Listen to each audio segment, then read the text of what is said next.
Welcome to the Over the Hump podcast. Your gateway to the world of the iconic Brahman breed of cattle. At BRC Ranch, our passion for Brahman cattle runs deep. Join us as we delve into the heart of this extraordinary breed, unveiling its rich history, exploring industry trends, and sharing captivating stories that define the American Brahman. BRC Ranch stands as the pinnacle of Brahman excellence in America, boasting a decade-long legacy of champions and housing the finest Brahman bulls worldwide. It's not just about cattle, it's about a legacy that reverberates across ranches and hearts.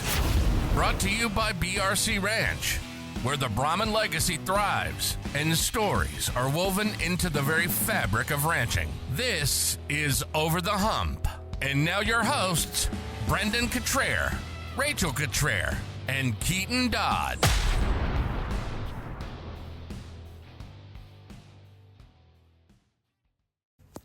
Hey everyone, so it is Tuesday, March 18th, and we are recording this episode, and this is actually the first day that we have gotten a break from Houston Livestock Show activities. We just had our final event this morning, which was a tour from a state junior cattlemen's association, and so on the first opportunity we had to catch our breath, we got together, me, Brandon, Keaton, and Harley, and just did a debriefing from the Houston Livestock Show amongst our team and a wrap-up, and we thought you might enjoy listening in. So here we go, BRC's Houston 2025 wrap-up. Hey everyone, welcome to Over the Hump podcast. We have a great episode today because there's four of us here. It's me, Brandon, Keaton, and Harley Wade, who just, well, I would say is our BRC herdsman, but we just announced a couple days ago that Harley has taken a new position as director of ranch operations, so that's his new title. And this episode today is just kind of a Houston wrap-up, debrief. Honestly, we have all been so busy, we have not had a chance to rehash a lot of it, and so this will be fun for us. We kind of have just a little outline, but who knows where this will go. So, Houston wrap-up, here we are. Who wants to start? Like, maybe Harley, you should start and start us off by just kind of walking us through the Houston process, you know, from the loadout, what time, a day in the life. Yeah, so Houston this year was a year shorter than a day shorter. Day that seems like a year. Day that seems like a year. Day shorter than it is normally. Taking tack up on a Monday, and I think we finished and got back to the ranch around 7 p.m. that Monday, and then Connor and I were up at the barn at 1:30 Tuesday morning, catching everything, loading the ground load, loading the two other trailers out. By the time you get in there, get everything unloaded and washed and all of that, I think we made it back to the house maybe 8:30 that night. And did you have any disasters unloading? We have not asked that. No, surprisingly not. I think we brought 13 rookies or something like that. It was, a good chunk of them were first time out, and especially coming off that ramp on the ground load, I think we all kind of expected a little bit of a disaster, but everything went pretty smooth. I think things maybe got a little bit nerve-wracking for me and Connor at one point because we went to go unhook trailers, and we had just tied everything out in the tie-outs. We were like, that's kind of what they're there for. And then Ty calls me. He's like, hey, they're telling us to move all of these things. And I was like, don't touch these four or five. I was like, wait for Connor and I to get there. And so we finally get back, move everything back in there, but just cook fajitas, that first night. I think that was kind of the plan, was try to cook every night. And then back at your Airbnb. Yeah, back right? at the Airbnb. Which we switched to Airbnb, last year? Last year was the first year at the Airbnb. How do you like it?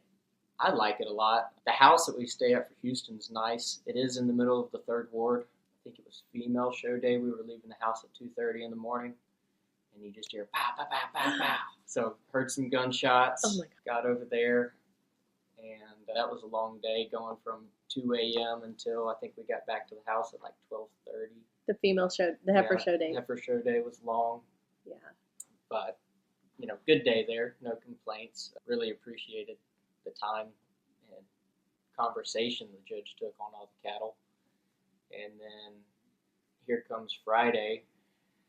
Everybody's kind of dragging. And so Ty got left at the house and then showed up like 20 minutes later because he did wake up. And then I think Luis drove him over there because Luis was leaving that Friday. So it worked out.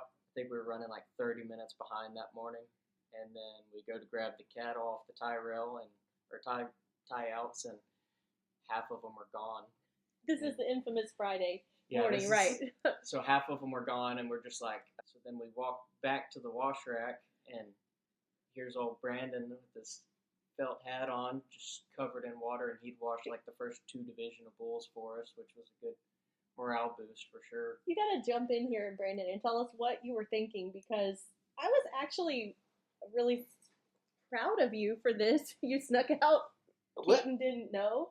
I was laying there in the bed in the hotel, just basically on a high from the previous day, and I said, and I knew that when we had left the night before after the heifer show, the guy was really tired, and I said, man, it's going to be a rough morning for him. And so I said, well, I think I'll just go out there and help him. And so I tried to beat him out there, and just basically a morale booster. It was my intention, and I hope it worked. But I think it might have freaked him out a little more because, like I said, they showed up. Some of the cattle were gone. The washing supplies were gone. And so not only did it wake them up, but it might have scared them when they saw me out there. But I was wearing my clothes from the previous day because I didn't want to mess up my new clothes for the coming day. And so, but no, just trying to help our crew out. We got a crew that works so hard, and they put so much into helping us as a ranch that, I don't know. I'm not trying to toot my horn or anything, but I just thought it'd be nice to help them and get them going for the day. When I heard about this, which was probably mid-morning, I was like, you did what? And I had a flashback to a specific Sunday afternoon early in our marriage where you decided you were going to do some renegade show barn work on your own when nobody else was at the show barn, and that's when you were going to train Noble of who was the boss, and then that resulted in a complete disaster. And I was like, wait, who helped you tail all these cattle to the wash rack? And you were like, just me. And I was like, who helped you do all this? And he was like, it was just me. It was literally just me. I'm like, Keaton wasn't with you, because it went good. Luckily, everything went good, but it also could have went south.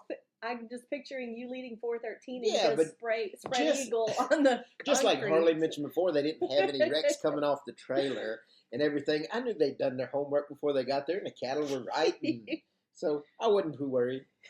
I think sometimes you got to show them the old man still got it too. my first thought was, oh no, Brandon expected us out here a lot earlier. Like, that was my first thought, and I was like, oh no.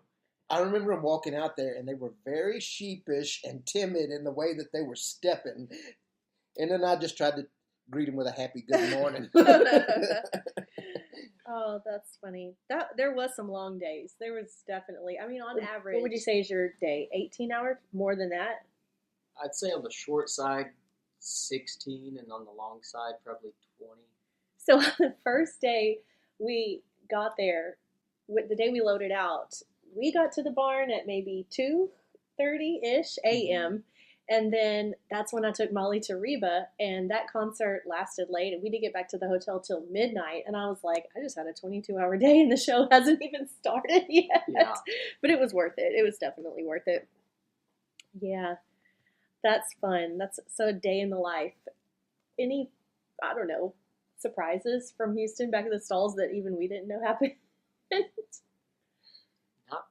Not really. It was a good year. I like to think we always have a good crew, and this year we had 3 people, I think, that had never been on the crew before. You had Aaron and Kellen Boyce, and then you had Allison. Mm-hmm. And they were just a big help. Everybody got together and worked well, and those 3 still kind of had to learn kind of our schedule and the way we worked everything. And it was like after the first day, there was no more questions. Like, they just hopped in, they knew what they needed to do throughout the day, and it was good. It was really good. You briefly mentioned that it was a long showing day, but you didn't mind it because you liked hearing, all the comments from the judging. And I think that that's worth mentioning because I think that was the general sentiment amongst the whole breed is that, well, Raymond Dorick put it on his Facebook post, I think, that Chris Mullinex put on a judging clinic for the entire Brahman breed, because I think he talked every single animal that if you made the top cut, Mm-hmm. what would that be, 1st through 10th? He gave reasons on every single one of the cattle that were in the ring. And accurately, too. And very clear. You could definitely, understand why you placed what you did. And I think Corey Forrester might have had a nice Facebook post, too, where he kind of shared that same sentiment, and the comments were overwhelming that how much people appreciated the judging. Mm-hmm. That was also where the comment exposed Keaton Dodd, saying that Keaton was a student of Dr. Mullinex's, which he in fact was not. I was not. He was a student of Glenn and Texas A&M, but Yeah, I never lived in Kansas. but anyway, we set that record straight. Yeah, I think people were really pleased with the judging. Yeah, overall, I think Houston was fantastic. I mean, like we always say, you get to see people that you only see once a year from all over the world, and they come by, and you get the fellowship. Then you get a year like this year where it's healthy competition with a lot of sportsmanship. I feel like going into Houston, there might have been a lot of negativity surrounding the breed, but once we got there, it wasn't really there. People were happy. There was a lot of positivity going on. So I think we there's what you might see on the loud barking dog sometimes might not necessarily be what's really going on. And there's actually a whole lot of positivity, and there's a lot of momentum right now. Yeah. You see some of those people and just brightens your day to get to visit with them. Yeah. So I want to talk about this one class, and I don't know the exact specific class, but it was maybe the first class of bulls, and maybe first class of gray bulls. You were showing in it, and us three were sitting together, and the variation in frame size was unbelievable. Do you know what I'm talking about? Frame size in air quotes. I like that, Keaton. It would have been the first class, and who would it have been? Thumper in that class? Yeah, so Thumper was in that class, and then the Margaret's calf. Yeah, Yeah. and then the 427 bull. So it was in that class. I don't know the exact month, but the terminology is whatever month and younger. July. So July and younger. So you can literally show a wide variety of ages, right? But the size and weight of those animals was very drastic. So we observed that in the red show, I thought, in the day before, the first class of the reds, when you were out there with Molly's red heifer. And she was, how much smaller was she than everything else? She was the smallest one in the class. 400 pounds? Am I exaggerating? I don't know. But back at the house, she's right in line with our grays of that age, right? So we get her out there, and I think she placed last, right? Not last, but she got pulled. She got pulled and was pretty early, low down. And then the bull show day comes around, and Chris not stops the show, but he goes to the ring man, and he's looking at the clipboard, and you can tell he's asking what are the ages here? So yeah, that was on the female show day, and I was part of that problem because of sleep deprivation. He asked what the age was on the 523 heifer, and I think I said May, and I was like, no, that's not right. June, and then she's a July. And I looked at him, I was like, yeah, I'm sorry. I was like, lack of sleep and 40 head in the bed. So I was like, it's been a long day. He's like, it's all good. He's like, I was able to clarify. Yeah. And so that was the very first class of the gray female show. I was like, yep, we're off to a great start here. I'm just At on least you fire were honest. here. At least you were honest. That was a moment we were sitting up in the stands, and we were like, there's a lot of variation in this class. Any other favorite, classes or favorite moments out there? I always love the group classes. Yeah. Putting those together. Not necessarily the showing part of it, but the prep work, putting them together. Wait, you love that? Yeah, getting the day on the ranch where we all get together and mm-hmm. try to decide what's going to be in our group classes and how we're going to line them up. I love it because it gives me a chance to show off to Rachel and be like, here we go, and and I guess almost validate what our team's been working on. But then you get it out there and you get to do it on the world stage in front of everybody and like, here's our program. It's not just one snapshot of one animal in one class. You're able to see a broader spectrum of the BRC program when you get them out there in those group classes, from produces, natural NET, to get of sires and the other groups. And so that's the way I like it, because it really highlights the entire program. Mm-hmm. I have a little story on, I guess Thursday was the heifer show day, right? Mm-hmm. Thursday morning, Molly and I were getting ready, and Molly was kind of in a funk, and she might be embarrassed if I say this, but she was like, just not feeling it. And I said, what is wrong with you? It's heifer show day morning. Let's get moving. And she said, I wish it was Wednesday, because it was Margaret's last show, you know, and it was like she wanted the day to come, but she didn't want the day to come because it was the end of their show career, you know. And I said, oh gosh, we gotta pull ourselves together, and we gotta get through this. And then she did, and I liked it at the champion drive when Chris said it gets really close for reserve.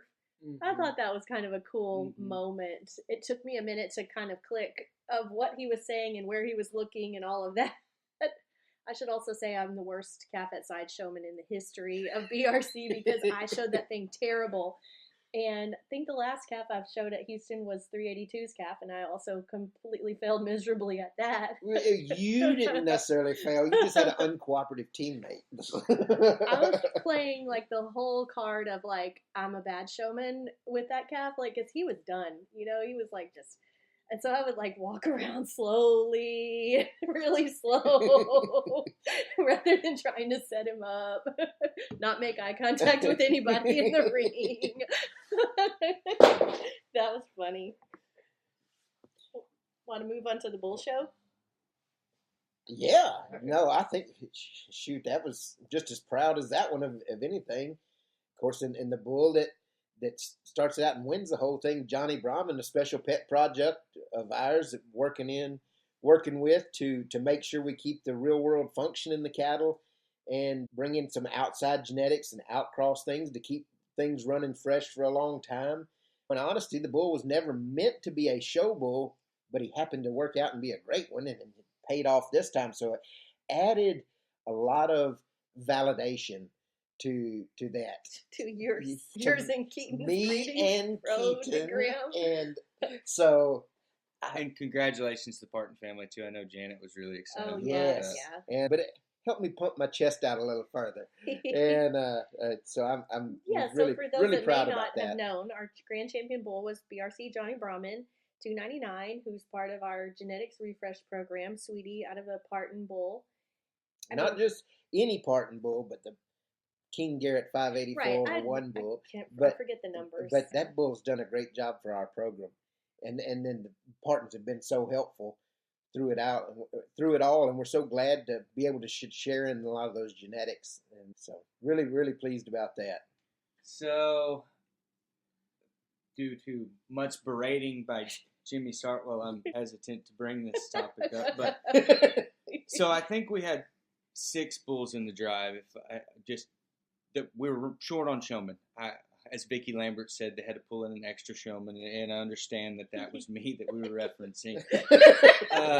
But as we were getting ready in the holding pen, it's Harley's show, it's Harley's program, so we let him pick. He picked the big bull, which makes sense. Like, he's showed him for 3 years. He wants to show him for his last trip through Houston, and so he picked the big bull.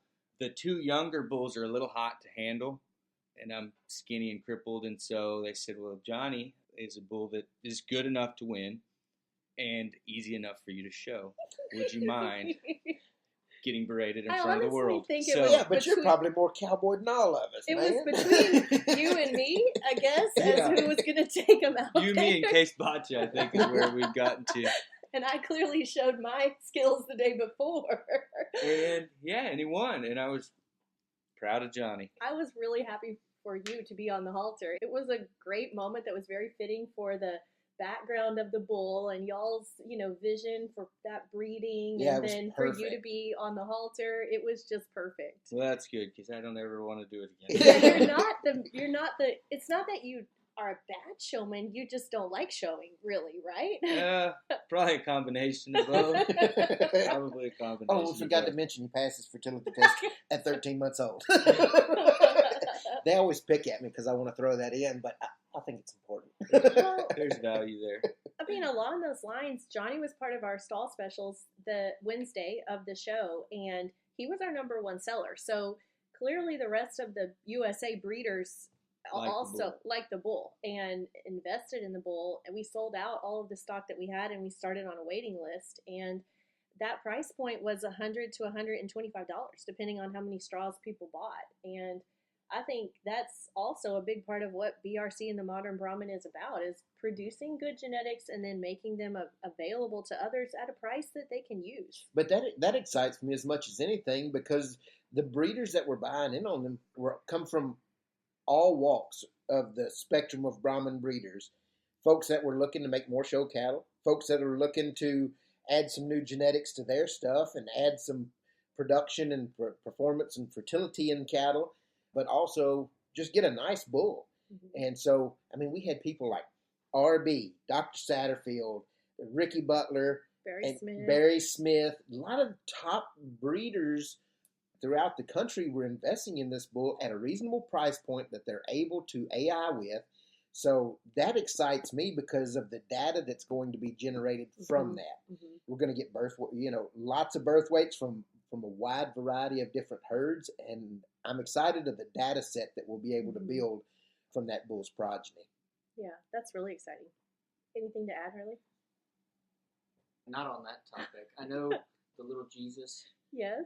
It made a comeback this year. So as we're about to go in for the group classes on Wednesday, Molly throws on her jacket that she hasn't worn since last Houston, and she's digging around, and it's like receipts, and then little Jesus.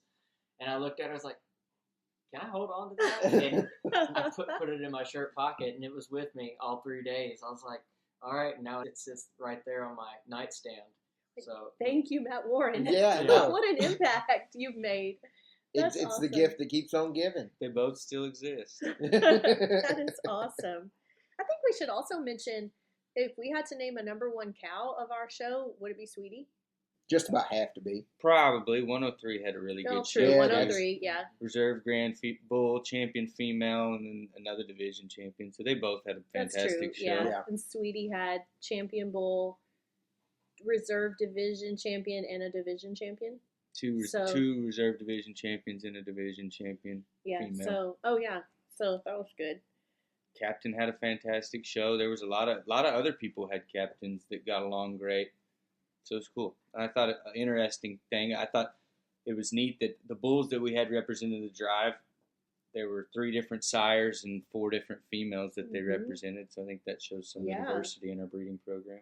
That's cool.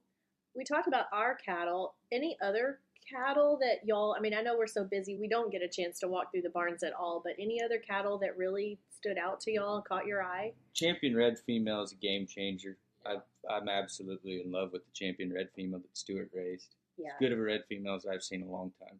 Yeah. Oh, yeah, they were really nice.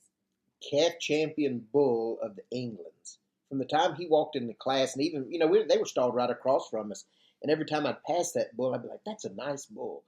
But really got to look at him good when he was out there showing, and he ended up being calf champion. But I really liked that bull a lot. Mm-hmm. And so he's one that kind of stood out to me. Mm-hmm. I was really happy about Eddie Wilson winning his division. Super happy about that. And I was also really happy about the Smiths winning their division with that dark captain daughter of theirs. She was really nice, too. Yeah, there was a lot of good cattle at the show from, every class, and there was really good quality. Yeah, it's fun to always win and do good yourself, but when your customers are also benefiting from it, it just adds another level of satisfaction to it and makes me feel like we're on the right track. Mm-hmm. If there's anyone who understands the need for branding, it's a cattle rancher. For 25 years, Ranch House Designs have been crafting custom logos for ranches just like yours around the country. And there's nothing more important than the right logo for building your brand. A logo is the handshake your ranch needs to capture the attention of potential clients and customers. So, turn to Ranch House Designs to make the solid first impression your ranch deserves. Let's get branding your ranch today. Go online to ranchhousedesigns.com. Any highlights as far as funny comments that people told you at the show? Funny things, okay, so I should just preface this, that really once we arrive there, it's just nonstop conversation the whole time, and you get to visit and meet so many people. I think Flava Flav walked down our aisle this year. I did not get to talk to him, but I think we could have met Flava Flav, okay? So it was really awesome. So the conversations. What was that show that he was Flavor on? of Love. Flavor of Love, where all these ladies Yes, competed. What if yes. that would have been you and you'd left me for Flavor Flav? He had that big time clock. Flavor Flav. Oh wow! I could see BRC Flava Flav in the future. There we go. We're going to reserve that right here. Everybody hears it. So anyway, any conversations that stand out? Well, I'll tell you what. Probably we had a hell of a week. It was a lot of highs, but I probably also received the biggest gut punch of my life right there in the stalls. And I met a gentleman who said, "Mate, you have nice cattle. Your navels are terrible.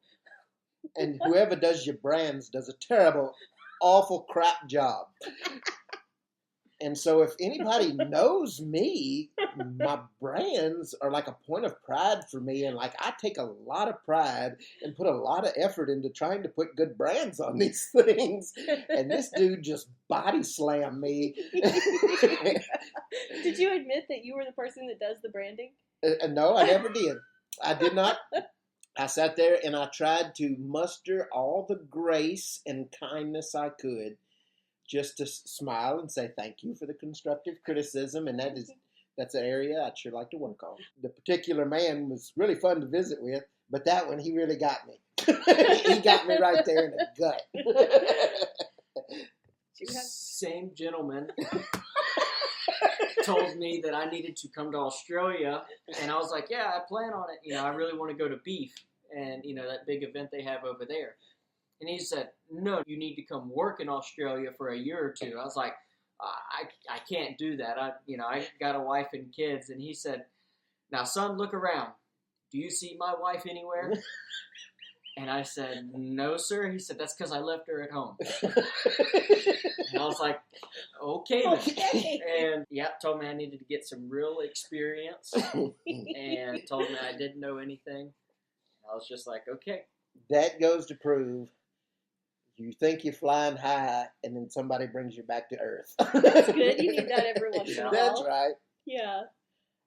I gotta say, the star of our booth was Van Gaskins. Keaton, I don't know if you want to go into that, but Mr. Gaskins, I believe, met every possible Brahman breeder in the world during the 3 days of Houston. That man was on fire, meeting people and making connections, and he was selling semen trying to sell cattle in our beds that they'd already been sold. But that guy never sat down and he never stopped just, networking and meeting people and talking positively about Brahman.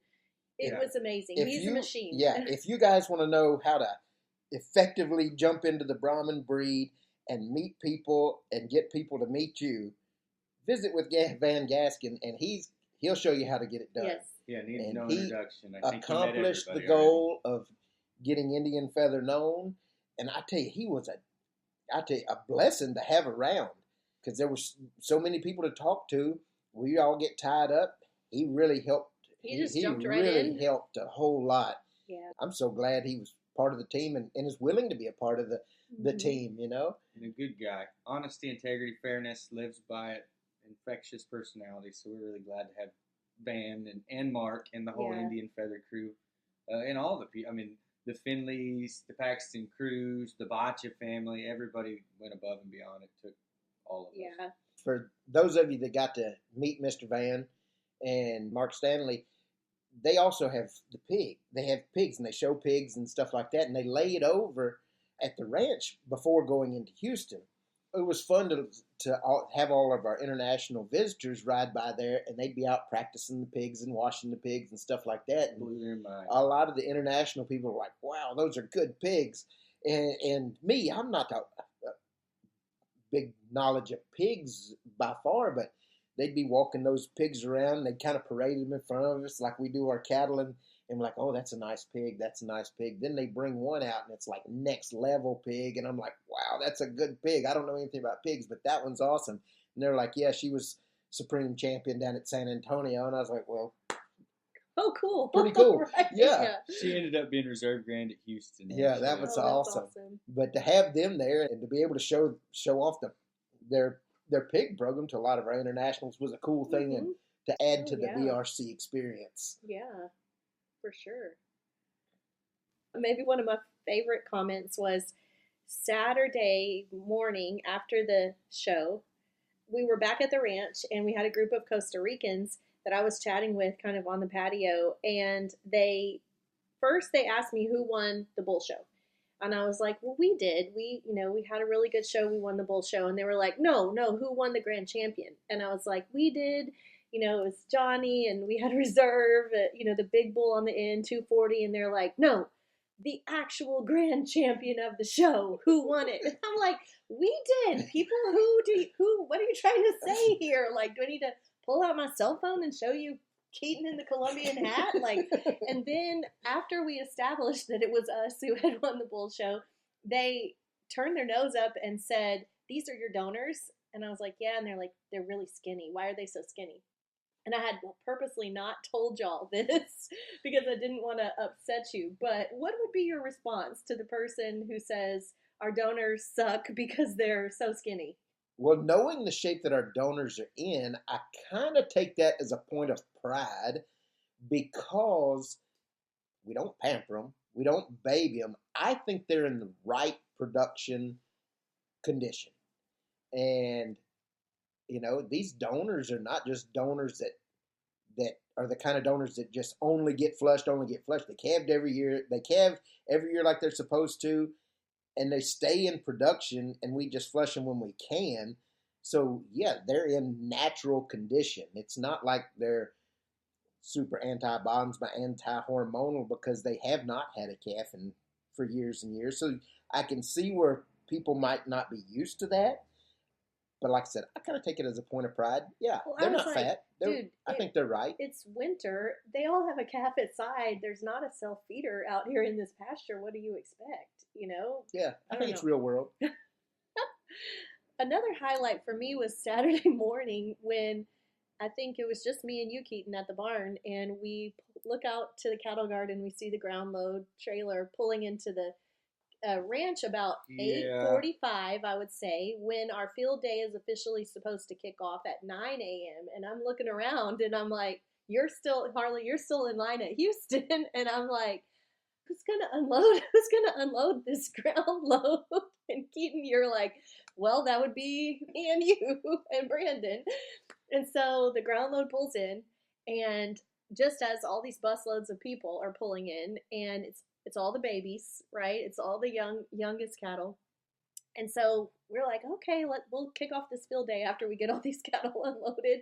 And they back up. Brandon starts unloading, and as we unload the first one, I look off to the wash rack, and about 50 foreigner international people all are Facebook living this. And so we just cowboyed up, and we just unloaded them all. Yep. That was super fun. I don't know.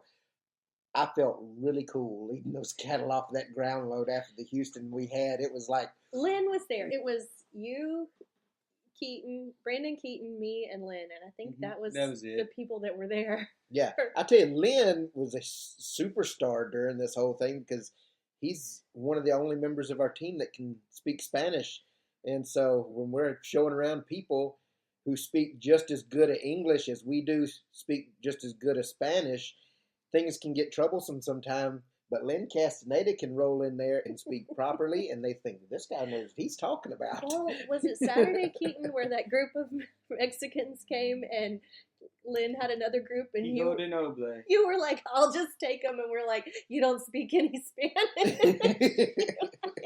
Learn as you go. I'll figure it out. We know the words hermano completo, hijo de noble.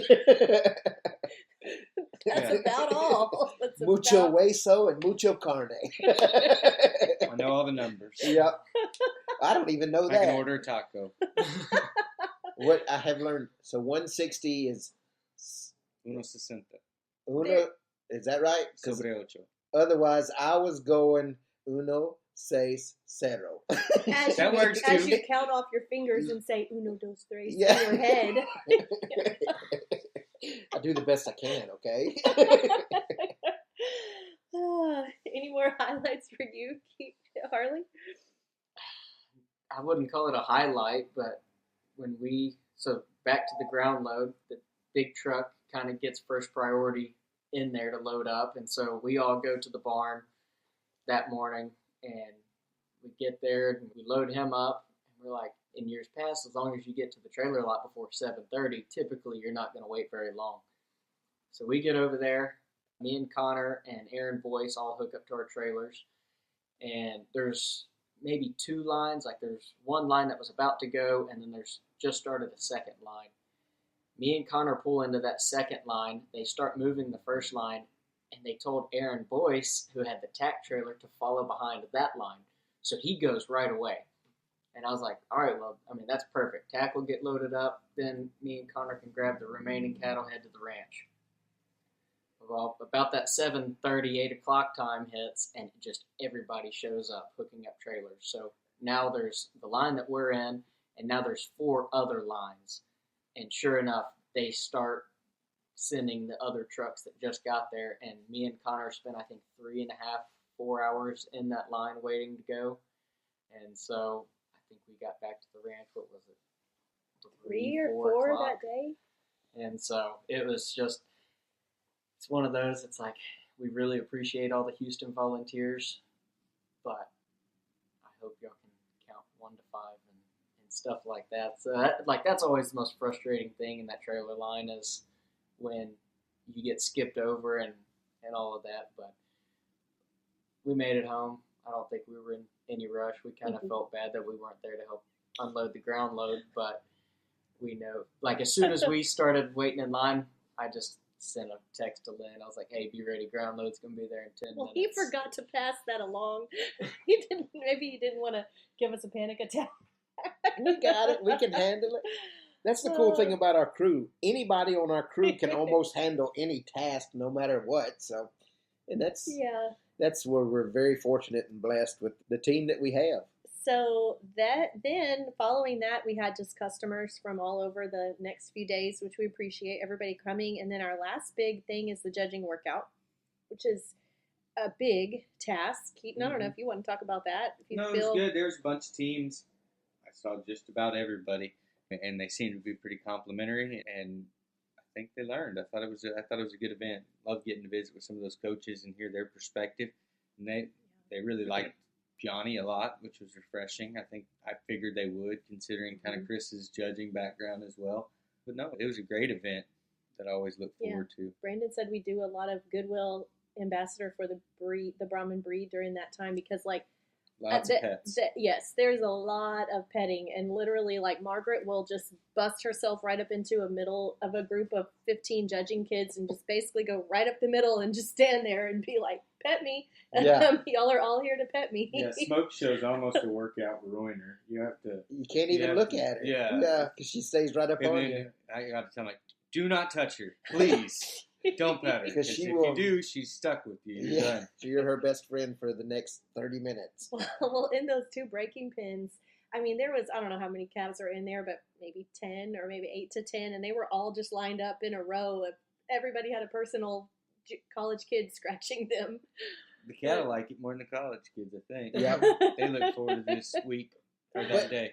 But all the schools that come, there's schools coming from the Midwest and the upper Midwest, South Dakota, Wyoming, Michigan State. They never get to see Brahman. So the only image in their mind of Brahman cattle is like a rodeo bucking bull and the stories that they've been told about disposition and this or that, but they come down here and they get to see firsthand, hey, these cattle are gentle. Mhm. They're gentler than the cattle we Oh, have. You know? We have a lot of those disposition comments, you Yeah. know, like they'll say, I thought Brahmins were supposed to be crazy, you know, like Yeah. as they have a swarm of Brahmins around them, licking them, Yeah. you know. And that's always fun. I like that. I like the workout. I Yep. like to listen to what the coaches have to say and take it into consideration and use it to get better. Yeah, You know? exactly. Any final words? Back to regular ranch work. That's like the best feeling is the day after Houston when you can literally think, I have 364 days that I don't have to be back here again. Yeah. Not that it's bad, it's wonderful. It's the best time of the year, but it's exhausting. It is mentally and physically exhausting, but it's so worth it. Yeah, it's good. Oh, another news that I haven't shared with you guys. This morning we had our first Geronimo's Cadillac 230 calf, a heifer Nice. calf, and it's really nice. Nice. And so, found it in the woods this morning, nursing, doing great, wonderful little heifer.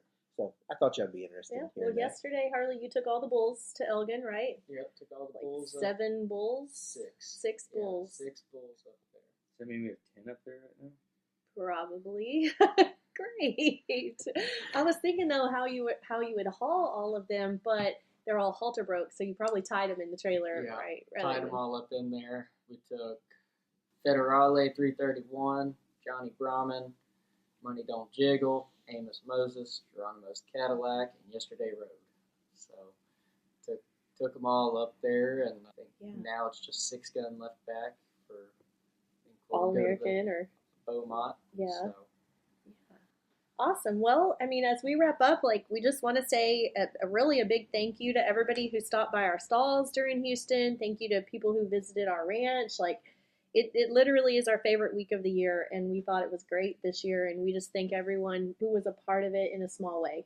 So, yeah, thanks again for listening, everybody, and hope you all have a great day. You've been listening to the Over the Hump podcast. Our passion is Brahman cattle, and it runs deep.